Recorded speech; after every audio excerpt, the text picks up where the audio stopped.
नमस्कार, मैं ऋषभ शर्मा और आप देख रहे हैं आचरण न्यूज। महाराष्ट्र विधानसभा चुनाव नहीं लड़ेगी आम आदमी पार्टी। योगी के बटेंगे तो कटेंगे बयान का आरएसएस ने दिया समर्थन।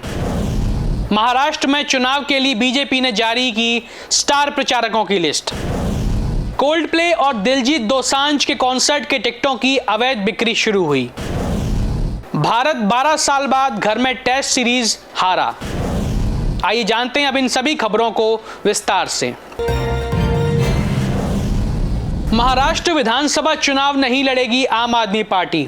अरविंद केजरीवाल एमवीए प्रत्याशियों के लिए करेंगे प्रचार। आम आदमी पार्टी आप ने घोषणा की है कि वह महाराष्ट्र विधानसभा चुनाव में भाग नहीं लेगी। पार्टी के राष्ट्रीय संयोजक अरविंद केजरीवाल महाविकास आघाड़ी एमवीए के उम्मीदवारों के लिए प्रचार करेंगे।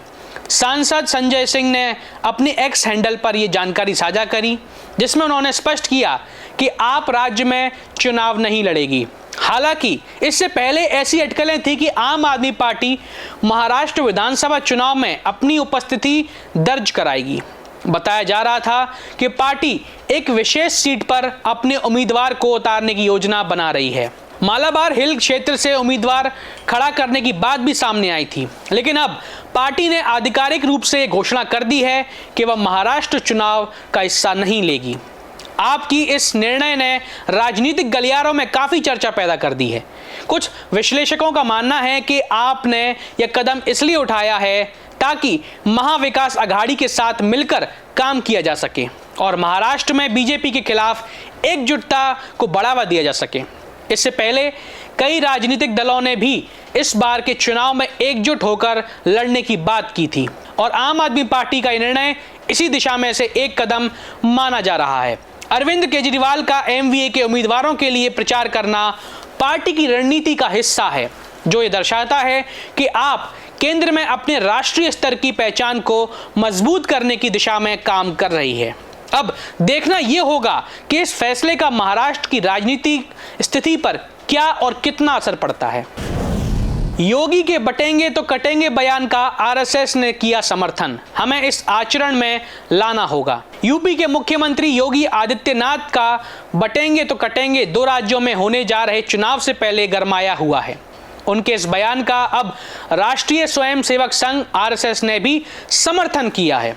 आरएसएस की अखिल भारतीय कार्यकारी मंडल की बैठक मथुरा में हो रही है। इस बैठक में संघ प्रमुख मोहन भागवत भी हिस्सा ले रहे हैं।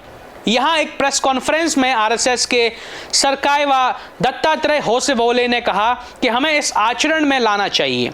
यह हिंदू एकता और लोक कल्याण के लिए बहुत जरूरी है। उन्होंने कहा, वर्तमान हालात में हमें एकता बनाए रखना ही है। सर कार्रवाई ने कहा कि बांग्लादेश में हिंदू समाज के लोगों के लिए भारत सरकार ने कदम उठाए हैं। दुनिया में कहीं भी किसी भी हिंदू को दिक्कत होती है तो वह भारत की तरफ देखता है। महाराष्ट्र में चुनाव के लिए बीजेपी ने जारी की स्टार प्रचारकों की लिस्ट। मोदी योगी समेत 40 नेता करेंगे प्रचार।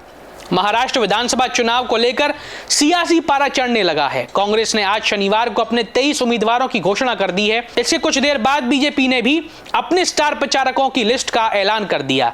इस सूची में प्रधानमंत्री नरेंद्र मोदी, केंद्रीय मंत्री जेपी नड्डा, अमित शाह, राजनाथ सिंह, नितिन गडकरी, शिवराज सिंह चौहान, असम के सीएम हेमंत बिस्वा शर्मा, उत्तर प्रदेश के सीएम योगी आदित्यनाथ समेत केंद्रीय मंत्री ज्योतिरादित्य सिंधिया, 40 नेताओं के नाम हैं।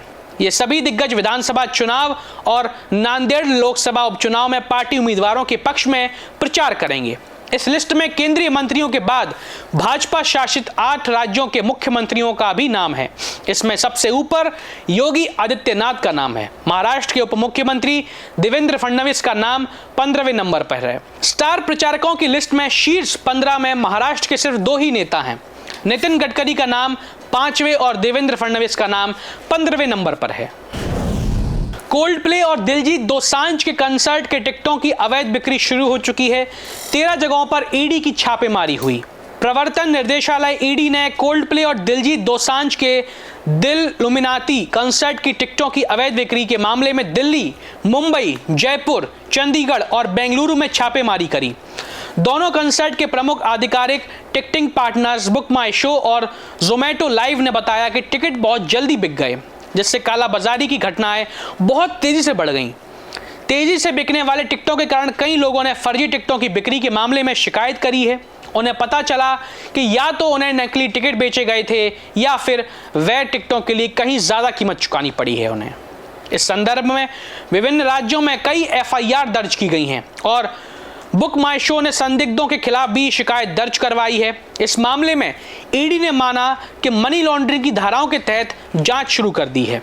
25 अक्टूबर को दिल्ली, मुंबई, जयपुर, बेंगलुरु और चंडीगढ़ में 13 स्थानों पर छापे मारे गए, जिसमें कई मोबाइल फोन, लैपटॉप और सिम कार्ड जब्त किए गए। ईडी का उद्देश्य टिकटों की अवैध बिक्री और इस घोटाले में शामिल वित्तीय नेटवर्क की जांच करना है। जांच में पता चला कि नकली टिकट सोशल मीडिया प्लेटफॉर्म जैसे इंस्टाग्राम, व्हाट्सएप और टेलीग्राम के माध्यम से बेचे जा रहे थे। ईडी ने कहा कि जब टिकटों की मांग बढ़ती है तो लोग वैकल्पिक स्रोतों की तलाश करते हैं, जिससे फर्जी बिक्री की संभावना और बढ़ जाती है। छापेमारी के दौरान जब्त की गई सामग्री इस अपराध को साबित करने में सहायक मानी जा रही है। भारत 12 साल बाद घर में टेस्ट सीरीज हारा। न्यूजीलैंड ने 113 रन से जीता दूसरा मैच। भारतीय क्रिकेट टीम ने न्यूजीलैंड के खिलाफ टेस्ट सीरीज में हार का सामना किया। पुणे में हुए दूसरे टेस्ट में कीवी टीम ने भारत को 113 रन से हराया, जिससे न्यूजीलैंड ने 3 मैचों की श्रृंखला में 2-0 की अजय बढ़त बना ली है। इस श्रृंखला का आखिरी टेस्ट 1 नवंबर से मुंबई के वानखेड़े स्टेडियम में खेला जाएगा। यह हार भारतीय टीम के लिए काफी महत्वपूर्ण है, क्योंकि यह 12 साल में घरेलू मैदान पर उनकी पहली टेस्ट श्रृंखला हार है। इससे पहले उन्हें 2012 में इंग्लैंड के खिलाफ ऐसी हार का सामना करना पड़ा था। भारत को 359 रन का लक्ष्य मिला, लेकिन दूसरी पारी में टीम केवल 245 रन ही बना सकी। वहीं न्यूजीलैंड ने अपनी दूसरी पारी में 255 रन का स्कोर बनाया। पहली पारी में न्यूजीलैंड ने 259 रन बनाए थे, जबकि भारत ने 156 रन ही जुटाए थे। कीवी गेंदबाज मिचेल सेंटनर का प्रदर्शन इस मैच में शानदार रहा।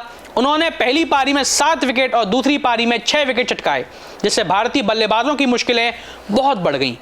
उनकी शानदार गेंदबाजी ने भारत के लिए मैच को जीतना और भी चुनौतीपूर्ण बना दिया था। अब भारतीय टीम को आखिरी टेस्ट में वापसी करने और श्रृंखला को सम्मान के साथ समाप्त करने का प्रयास करना होगा। देश दुनिया की सभी खबरें देखने के लिए जुड़े रहिए आचरण न्यूज से। आचरण न्यूज, हर कदम आपके साथ।